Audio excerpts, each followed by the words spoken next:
In advance ఒక చిన్న విషయం, రేపు రాత్రి ఫెస్టివిటీస్ మీకు అందరికీ తెలుసు కదా, అదేంటిదో నాకు తెలీదు. న్యూ ఇయర్ అయితే కాకపోతే ఆల్కహాల్ కన్సంప్షన్లో ఎందుకు అంత డిఫరెన్స్ ఉంటుందో నాకు తెలియదు. ఆ తర్వాత మళ్ళీ అసలే కోతి కళ్ళు తాగింది అన్నట్టు మళ్ళీ రోడ్ల మీద బళ్ళు వేసుకొని వస్తూ ఉంటారు. ఇట్లాంటివి ఏమైనా చేస్తే తాట తీస్తాం రేపు రాత్రి. కొంచెం publicise this among everybody. Drunk and behaviour, తాగేసి రేపు రాత్రి రోడ్ల మీద తిరగడాలు, సైలెన్సర్లు తీసేసి బైకులు తోలటాలు, రోడ్ల మీదకి వచ్చి కేకులు కట్ చేసుకోవడాలు, ఇట్లాంటివి ఏమి చేసినా కానీ we will be very very strict. అందరూ లా అబైడింగ్గా ఉండి ఇంట్లో కావాలంటే ఒక కేక్ కట్ చేసుకొని క్లాప్స్ కొట్టుకొని హ్యాపీ న్యూ ఇయర్ చెప్పుకొని దే కెన్ హ్యాపీలీ రెస్ట్. రోడ్ల మీదకి వచ్చి గొడవలు చేస్తే ఊరుకోము. అన్నెసరిగా పని లేకుండా రేపు రాత్రి రోడ్డు మీద కనుక తిరిగితే you will be picked up and sent to nearest police station. మళ్ళీ తెల్లారిపోతని పంపిస్తాం.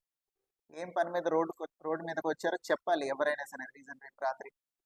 So to prevent these minor incidents and accidents. ఇప్పుడు వాళ్ళు ఏమంటారు, కాసేపే కదా సార్ సెలబ్రేషన్ అంటారు, బట్ పడిపోయి డివైడర్ గుద్దుకుంటే ప్రాణం పోతుంది.